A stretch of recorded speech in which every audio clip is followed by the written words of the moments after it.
Hello, everybody. My name is Paul Edwards, Chief Nursing Officer at Dementia UK. I've been in the charity for 7 years now, and Martin and I thought we'd spend a little bit of time discussing some of the wider issues about our charity, where it's come from, how it's funded, and some of the sort of issues that Martin, as a colleague and fellow director, faces into to help build Dementia UK as a charity. So, like I said, Martin Bishop is Director of Fundraising and Engagement. And I'm going to start, Martin, if that's all right, by asking the kind of big question, really.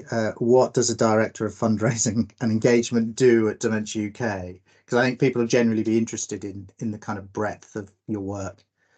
Good question, Paul. Good question. What do I do? So the first bit of my job title, I think, is relatively straightforward. So the fundraising element. So fundraising at Dementia UK is split into 4 teams. So we have individual giving, legacy, and in memory. That's the first team. Second team is community events innovation. Then we have philanthropy and partnerships, which is corporate trusts and major donor. And then we have a supporter care and database services team. So that's our sort of fundraising operation. So obviously that's a big part of my role. But yeah, the engagement bit also is marketing and communications. So we have a brand team, a digital team, and a media team within the overall marketing and comms function. And then we have policy, campaigns, and public affairs, which is a relatively sort of new area to us. And so we have the policy and public affairs element, and then we have a campaigning arm, which is very live as we're talking at the moment in a general election time. So that's the kind of like the spread. So that it's quite a broad remit. So many charities will have that kind of breadth within them, but not always within one directorate. Sometimes they'll be split up into a couple of directorates. Great. It's a really broad remit. And I've seen you at work, so I know quite how broad that remit is. I just want to focus firstly then on the fundraising side. You described these different elements of Yeah. fundraising. Just for people listening to this who may not know some of the language like individual giving and things like that, can you just maybe Yeah. break down the kind of elements of fundraising so that what they look like for people, the kind of things that we do? Yeah, absolutely. So on the individual giving side, in memory and legacy, so individual giving sort of does ish what it says on the tin. So it is about those relationships with individuals, but it's at a many level. So it's kind of like mass approach to contacting people and getting their support for a charity. So we do that in a variety of different ways. We have appeals running through the year, so we have a couple of appeals, a couple of newsletters, which we also ask for donations if people are also willing, and many other ways, just the whole journey and support that people give in terms of their general donations that they make to the charities. They might come onto our website and so on and so forth. And then a big part of our work is making sure that people know that giving a regular gift is an option. And so there are a number of ways they can do that in terms of making a direct debit. So we bring some people on in terms of giving a badge that they can wear, and that sort of takes them on that journey in terms of support for Dementia UK. We also sort of get their support based on their values and what they want to see in terms of sort of campaigning for a better future for dementia care. And more sort of recently, we're doing some street fundraising. So we're soon going to be going into shopping centres, train stations, that type of thing, where people can sign up to a direct debit at a stand. But that's a big thing for charities, is getting people on direct debits for the long term. And then in memory, I think a lot of nurses will know that very sadly, in memory is a big part of dementia care and support, unfortunately. And then gifts in wills in terms of legacies, that's typically a massive income stream for many, many charities. So you'll be talking, typically a health charity will have anywhere from a third to a half of their income will come from those gifts in wills. So when people sort of, after they've taken care of their loved ones, family and friends, they might leave a percentage of their estate to a charity. So that's the individual giving side. Then on community and events, sort of very briefly, challenge events probably split into two, or the runs, the treks, the cycles. London Marathon, Great North Run are obvious sort of ones. So in-person activity, but we also do a lot of events primarily delivered virtually through Facebook. So we are on the last, so we're talking now on the 31st of May, and we're on the very last day of our Walk 31 Miles in May event, just one example. We also have a dog walking challenge amongst many others. And then I mentioned philanthropy and partnerships, and I said that was corporate, trusts, and major donor. So corporate partnerships, that's ranging from really big retailers through to city banks and so on and so forth. Typically, charity of the year, we tend to do very well in terms of charity of the year votes, because again, a lot of people have been affected by dementia. It's a very emotive cause for a lot of people. But there might be some sponsorship or what we would call cause-related marketing, where you tie your brand with the charity. And then just very briefly, charitable trusts, there'll be typically trusts that we make applications to in local areas, or national trusts, and they will often be very, very motivated to fund Admiral nurses. So they might fund the first 2 years, or half fund the first 2 years of a new Admiral nurse post in a particular locality or in a particular area of specialism. And similarly, major donor is a relatively new area for us, but a lot of major donors are we would say major donor is over the ability to give over £5,000. A lot of major donors are very motivated by funding new Admiral nurse services. And then, we have a team that sort of does all the banking and the thanking and all the data that goes behind that, which is a massive job as well, not to be underestimated. Yeah, wow. And this is kind of just a broad range, a kind of real sort of broad range of ways for Yeah, people that would be to. typical, Paul, that'd be typical of of most charities. They might sort of slice and dice it differently, but that will be a very typical income spread. Probably the big one that we don't have, compared to some charities, we don't have a big retail operation. Yeah, So we don't have shops on high streets, and typically, if you were in the retail game a few decades away, you're really benefiting from the economies of scale now, yeah, in terms of, for example, getting cheap sites on high streets, that type of thing. Or if you're a hospice typically with a really good local footprint and people know you really well, that tends to be the retail model that works. Many charities don't have shops, so Macmillan don't have shops, for example, and neither do we. And it's probably not something we're going to invest in, because it'd be very expensive to start it from scratch now. yeah. Great, thanks very much. That's given us a bit of insight into the fundraising element of the role.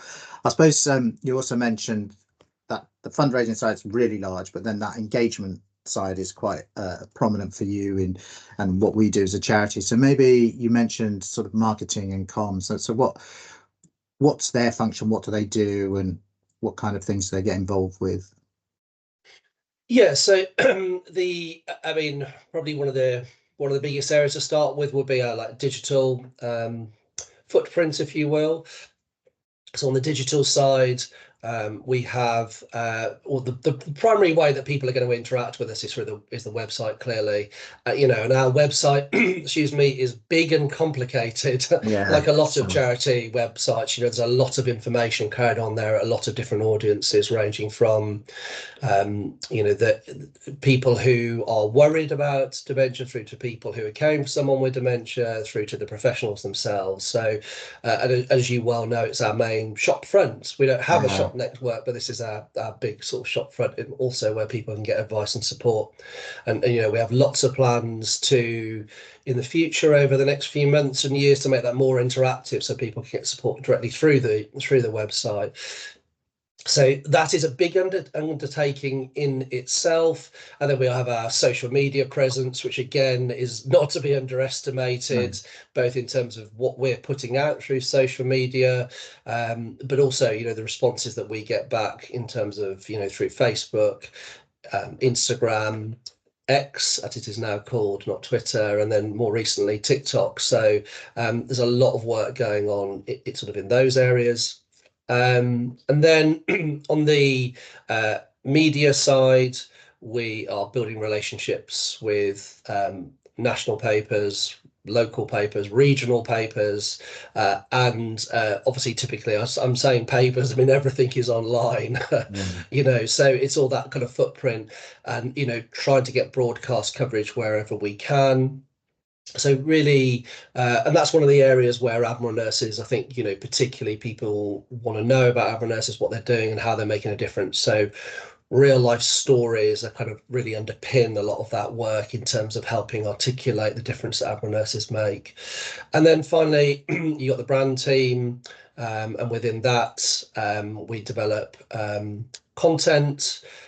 We have editorial function as well as sort of pure brand in terms of design and making sure that the Mm. Dementia UK brand is well known, understood, and we're trying to improve awareness and understanding. But yeah, that sort of that content bit, that's particularly where we're liaising with nurses again in terms of what they're doing professionally, and how we can get that across to all our different audiences. So yeah, a lot of work again in terms of the throughput of the team. Yeah, absolutely. And I work very closely with that team Yeah, particularly, and the storytelling element seems to be really important in terms of getting the messages across of what we do and what Admiral nurses do and the impact it has, but also, I suppose, just the lived experience of what that's like and trying to tell that faithfully and truthfully. yeah, absolutely. Um, that's just something we're sort of putting more time and effort and resource in, and that could be written content, or these days a lot of video content as Mm. well. And so we've we're rely on and we're really thankful to nurses who have provided a lot of those links to people who are happy to talk about what they do. It's not everybody's cup of tea, and we kind of No, know that, but a lot of people are happy to talk about what's happened to them, and sort of how the nurse has made a difference, and what they've learned. And probably the other area, sort of just to sort of highlight as well, in terms of the support that we provide for families, and of course within that team, and in a collaborative sense, working with Admiral nurses, that's where a lot of our leaflet yeah, information provision comes from. And we get a lot of good feedback about the information that we provide in terms of practical advice and steps that people can take, in terms of particular issues they're facing with dementia at this moment in time. yeah. Great, thanks. Now, the third element that you mentioned was campaigning and public affairs, which you did mention was a kind of newer element of the engagement world. But maybe if you could, yeah, I think people listening to this would be really interested in some of the activities that are going on, but maybe if you could give us a brief kind of picture of what that function's all about. Yeah, so I'll probably start with the campaign side, which is again relatively new for us, and we're just building up. We've always had people that are interested in campaigning, but Mm. that's relatively new. And probably the biggest campaign we've got at the moment is centered around our general election campaign, where we're asking people to put dementia on the agenda of the political parties. And so we're right in the middle at the moment, as we speak, of encouraging people to sign an open letter to the party leaders. And we've had, again, as we're speaking, somewhere around 12,500 people sort of Right. commit to putting dementia on the agenda, and we're looking to get to 15,000 people, and then we can present that. But that's all part of building up our campaigns network so that we can take action over specific sort of areas. And we had a good win before the election, actually. And so I'm not sure if people know about ours funding, the additional roles reimbursement scheme. Yeah, But again, combined sort of effort between your team and my team. The government has actually said that ours funding will be extended to specialist dementia nurses. Sadly, seems to be no money attached to yeah, that, or no new money attached to that. So that's a campaign win. yeah, They listen to us and others, but we now need to persuade them to put some money behind it, so the campaign goes on. So yeah, we have specific sort of defined yeah, actions, that we're asking the general public to get involved in. There's more detail on the campaigning page of our website. And then on the excuse me, on the policy and public affairs side, we are building relationships with, again, linking the general election theme, we've been building relationships with parliamentarians, in both the House of Commons and the House of Lords. And so we recently had an event in March, around, it was called a fix the funding event, where we're sort of engaging parliamentarians there and sort of, really just trying to build up our relationship with them. And we are also, so we've got that national level, both with parliamentarians, but also with civil servants within the Department of Health and Social Care. And then in terms of local consultations, for Mm. example, Richmond Borough Council, are sort of consulting on their dementia strategy. So it goes all the way down from, down from the top level ministerial civil servants all the way down to sort of more local activity. And again, that kind of links with the campaigning side in terms of amplifying our messages. So, and I should say, actually, going back to fix the funding, I meant to say that's around continuing healthcare, which is a big area for us. I mean, many people listening will know that continuing healthcare is very difficult to get to. If you have dementia. In fact, we heard at that event, somebody was saying that they've been told in Essex, we don't use continuing healthcare funding for anything to do with dementia care, which Mm. clearly cannot be right. But that is just some of the issues that families are facing. So it's a small team. It's quite small compared to some of the other dementia charities, but it's really leaning on the expertise of and building on the expertise of our Admiral nurses and getting that clinical voice across. And already over the past year, we've seen significant impact and engagement from relevant people. Obviously, in some ways, we're going to have to start again with a new Yes. government, which we will know on the 5th of July. But we've made some really good progress over the past year. Yeah.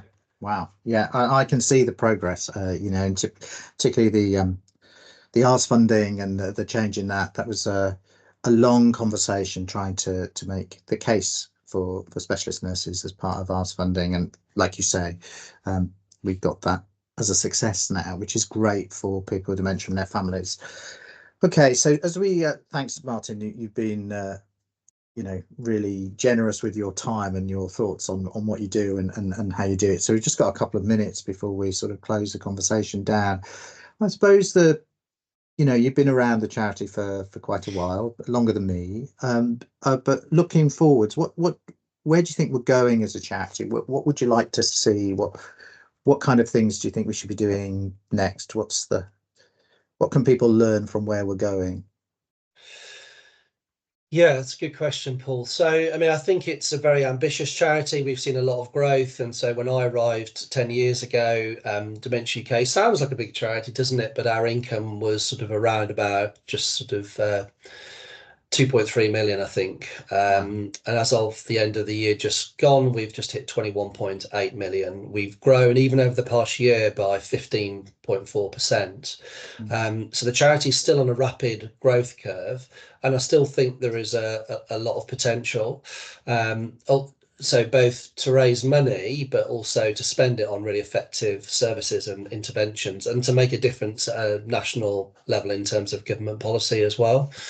So that's because, again, as people listening will know, so many people are affected by dementia. I mean, the provision, the care and support I mean, we hear from nurses it's the worst they've ever known, unfortunately.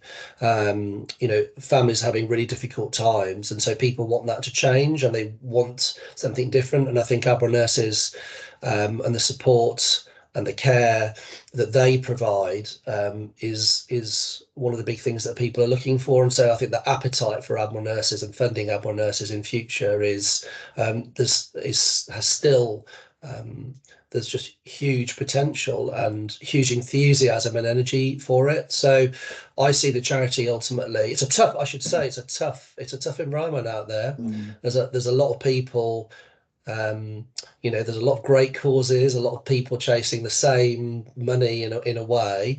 But I think dementia as a cause area and more nurses in terms of what they do and what they provide is something that people are looking for. I just thought one thing I meant to say earlier, but just to put us into a bit of context, people may not know. So, we are now adding a bit of extra income that I'm not responsible for. We're probably now a £22.5 million charity, give or take. So we're a big charity, but just to put that into context, Macmillan are a £227 million charity, Yeah. Marie Curie, 167 million. Royal British Legion 154 million, just to put it into context, which is why you might not see TV ads from us. We're not quite in the position yet where we Yeah, can afford it like some of the other big players. But oh yeah, and I should also mention Alzheimer's Society at 118 million-ish, something like that. Alzheimer's Research UK 50 million. Biggest of the lot, Cancer Research UK, 719 million pounds. So, lastly, I'm not gunning for Cancer Research UK. I don't think we're going to sort of jump to that kind of level just yet. But you know, there's still a lot of room for growth. And as I say, with a cause area that people are very passionate about, I think we can grow, and crucially, we can do a lot more to help people. great. Thanks very much. On that note, Martin, it's just to say thanks for your time. Really appreciate it. To people listening, I hope it's been helpful. Gives you a sort of wider view of Dementia UK and the kind of ways that we're set up, and the impact that all of Martin's work has on what we do in terms of supporting people with dementia and their families through abnormal nursing. So I'm going to stop the recording now, Martin. Thanks ever so much for your Thanks a lot, time. Paul. Thanks, everybody. Cheers.